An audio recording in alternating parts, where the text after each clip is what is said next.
Hello and welcome back. Hope you enjoyed that bit of footage. I've just whipped the top off the model here and we'll just have a look at it. It's quite a nice inside to it. So we are a couple of days later since I shot that earlier footage.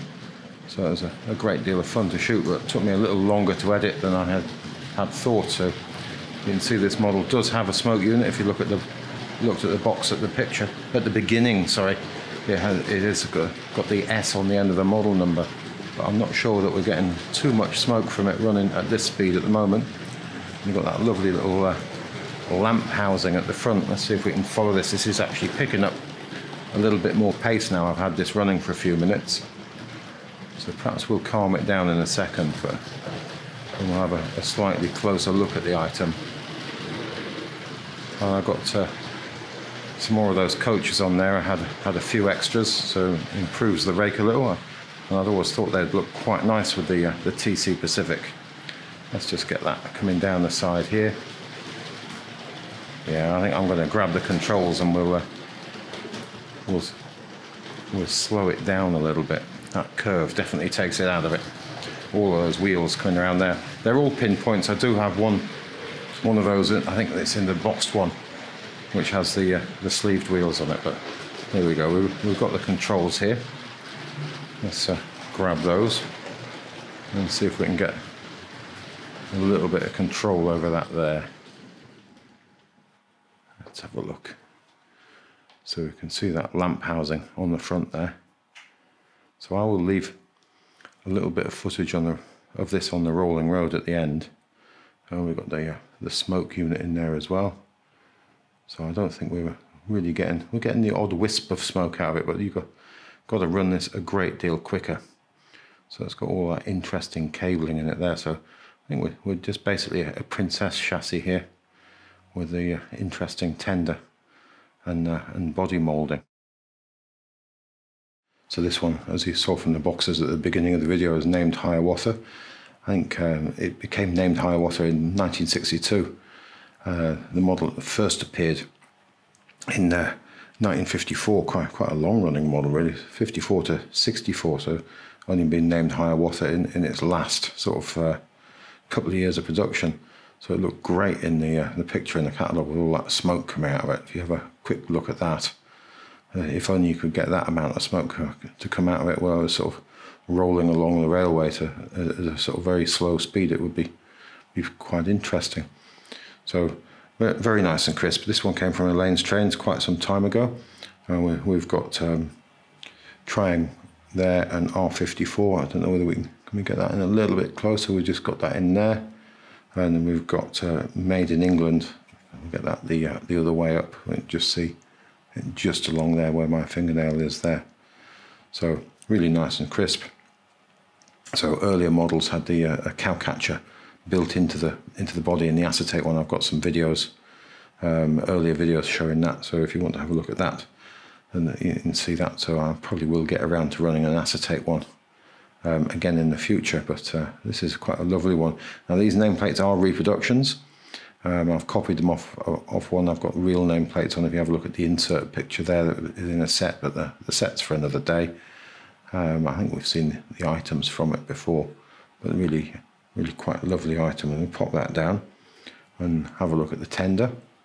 So I think there were several versions of the tender over a period of time. This is lovely sort of sheen. So it's sort of a matte sheen on the silk, I think is the word you're looking for, on this plastic. I think it's absolutely lovely. I think earlier tenders in the acetate, possibly there was a version without the white line along it. I know there's a Canadian version later in the 60s and the one in the 70s. I think it has a Flying Scotsman tender for chuff chuff sound in it. Also, I think has a light and the Synchro smoke unit. So really quite pretty items. So what was the tender? R32 for the tender, R.54 for the locomotive. Whether it was called Hiawatha or not, we'll pick up the body. We'll have a quick look there. So I think this is basically the Princess chassis here. So fairly impressive in its condition, this one. Not a great deal of track time, I don't think. I don't really want to tip that over. Maybe I'll put my thumb over it and tip it over and see we've got that light bulb just strung up on the front there, and there the cowcatcher is built into that bogie. And let's take the risk of turning it over and having a look at the underside of it there. So yeah, those wheels have barely seen any track time. A lovely metal drive gear there. So we'll just pop that down. Hopefully I haven't got too much oil on my fingers. So I will leave some footage of that on the rolling road at the end. So we'll grab all of these coaches. I know we've just seen these quite recently. So what are we? R448, the old time coach, 62 to 65. So this one's got its original chimney on it. Let's turn that around there.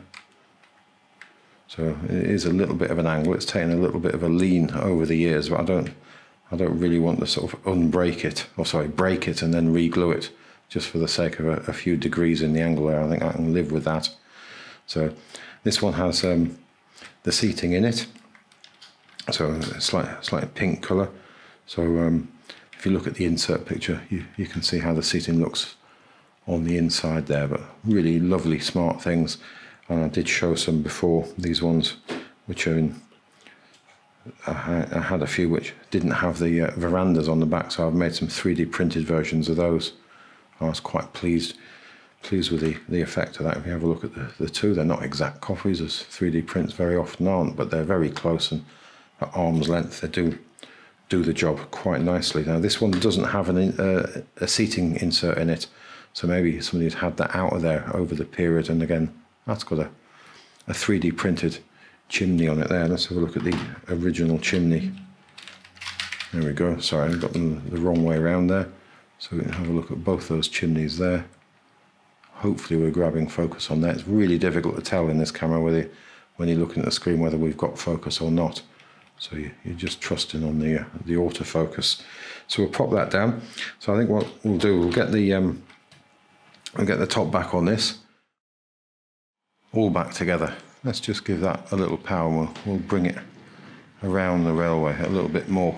I don't know whether you noticed in that opening footage that wonderful Hornby 00 goods shed has appeared on the railway. I want to say a big thank you to the person that made that available to me. It is just such a lovely item, and I was very, very pleased to finally get one on the railway. And I've added a couple of extra ramps, which should have originally gone with a terminal station, or terminus station, Hornby 00's terminal station. They would have gone with the additional sort of thin platforms which go on the inside, but on this instance I've used them on the end of the goods depot, which I think is rather, it looks rather splendid. So I was very pleased to get that on the railway. And you've got this lovely crane, and I think that's just tin plate, just pressed out a tin plate, and it's got the metal. I don't know what you call this bit. This would be the jib, wouldn't it? So I can lower the jib by winding that. So there's an enormous amount of play value. I imagine you would have had a lot of fun with this on the living room carpet, perhaps. So yeah, quite nice things. And that one will lower. It's too, yeah, there we go. I want to turn that way to make it go downwards. It's not behaving at the moment. What it needs is a little bit of weight on there. So I think it looks rather good, just balanced over that truck there, waiting to either be loaded or unloaded. And that's why I got these containers on here. So let's just have a look what we've got in here while we're looking at it. So I've got the WR brake van, R124.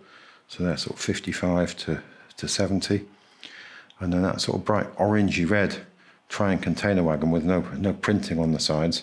I think that's R561, possibly with NP on the end for non-printed.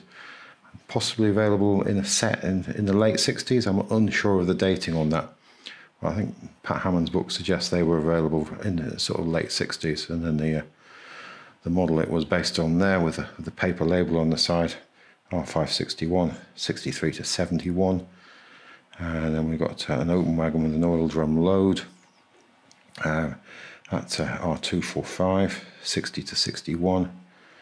And then the blue closed van there is the converter wagon, so that's made up of bits and pieces, so based around an R11 goods van really. So the original ones of those would have been sort of late 40s into the late 60s, early 70s, and then we've got the good old black diesel shunter there. They've been on the railway for ages. R152, 1956 to 68. So that was in the opening footage there. Couldn't resist getting that in there. So let's get rid of my notes for now. Actually, the one more number we should have here. The goods depot was the Hornby 00 catalogue number for that was 5020. I think they came along sort of 1960. Now mine does have the white doors, or the cream doors. One's slightly discoloured on the other side. I'll put some drop-in footage there in the corner of the screen for you to see that. So these ones appear to be a Hornby 00 item, but pictures I've seen of these in the past have had green doors. I don't know whether we can see on there that says Hornby 00 on the back of it there. So I don't know whether they produce these in green, or whether these are some spares which have been made subsequently and to lost doors. You can easily see how these would go missing, but I don't know whether I can pop that one back in there successfully while we're doing this. Yeah, I've got that. So yeah, I think we're probably going to install a light in there. Now I have got that lighting unit that somebody kindly sent me some time ago, and perhaps we could just string up another light in the building just to lift that, and certainly one in the engine shed. I think that would be a lot of fun, just to have a little bit of light in those. But again, it's just getting around to doing it. I've got the 12-volt supply ready to run in, so semi-wide under the railway, so it'll be easy to do. It's just the time. So this time, let's see if we can get some running with the Hiawatha here. I know we'll get it on the outside line and give it a little bit of a charge around, perhaps at a more sort of express type speed. So let's dial some power in there. But I don't think I'll dare run it quick enough with these coaches on the back. So I think they'll all be a bit sort of bouncy. So let's pop that in there.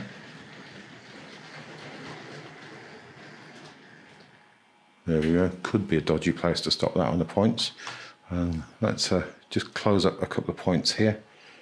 So we'll get that one shut or straight, and actually we'll just point at the switch there. We'll make that one straight, and we've got the one hiding over the elevated section here.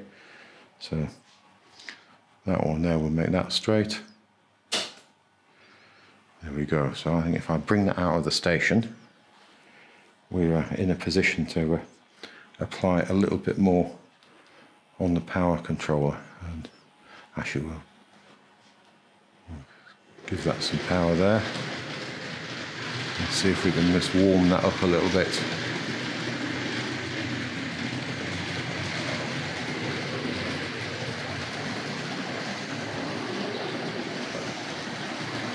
So that's coming around quite nicely.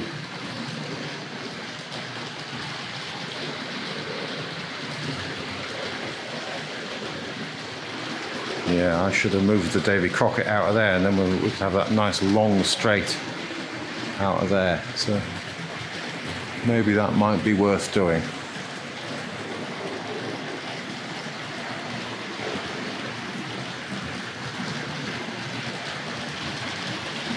So it definitely looks the part, doesn't it? Let's stand back a bit there.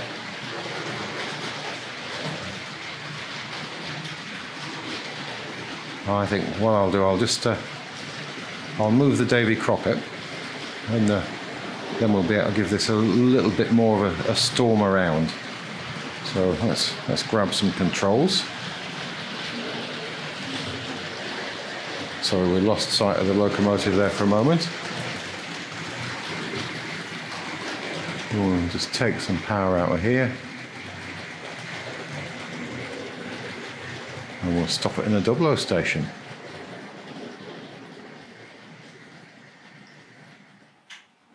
There we go. Have we got any smoke coming out of there? It does have. I did put some smoke juice in. Without the coaches on there, I'll give that a good run, and it did fire up. But I think we're losing most of the current to the motor with the load on it there. So if I lock that in the station, so we'll put the power to that, so that should stay put when we move the we'll move the Davy Crockett back onto the loop at the station. So we need to just do that one. Sorry, wrong end of the station, that end of the station. And grab some controls. And we'll move that forward.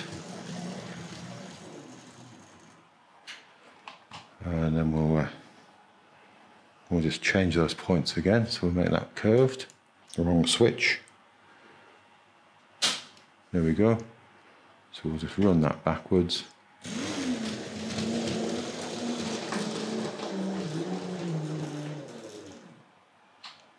And then if I seal that into the loop, so we'll go straight there and straight there, and then we'll energize the Hiawatha again. So that's this one with a handy arrow to remind me that's the isolating. So let's give that a little power now. Yeah, and the Davy Crockett didn't move off behind me. That's quite impressive planning. Let's see what we can do with this.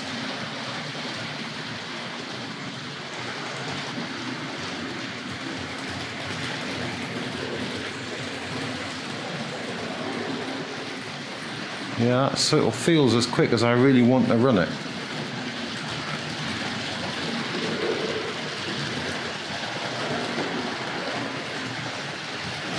I don't know, sometimes you look back on the video afterwards and you can see some smoke, but I can't see it in the screen at the moment. It's coming really tight there.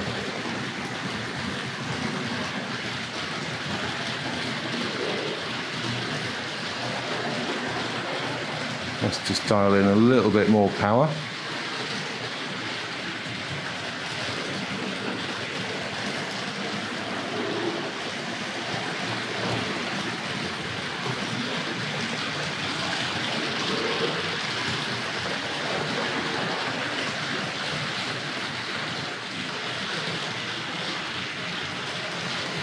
I can't get down low enough to do that. Let's try that one more time. I've got to remember to bend lower as it comes through there. That's definitely picking up a bit more pace by itself. So let's get down really low this time.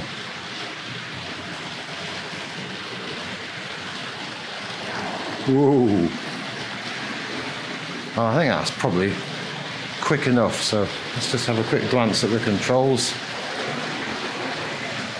So we're almost on full strength there, but I don't really feel comfortable running that any quicker than that. So let's just begin to calm that down and bring it to the station. But I think that's probably it for this time. If you have a look back again next time, we'll see if we can have something else interesting to look at. Goodbye now.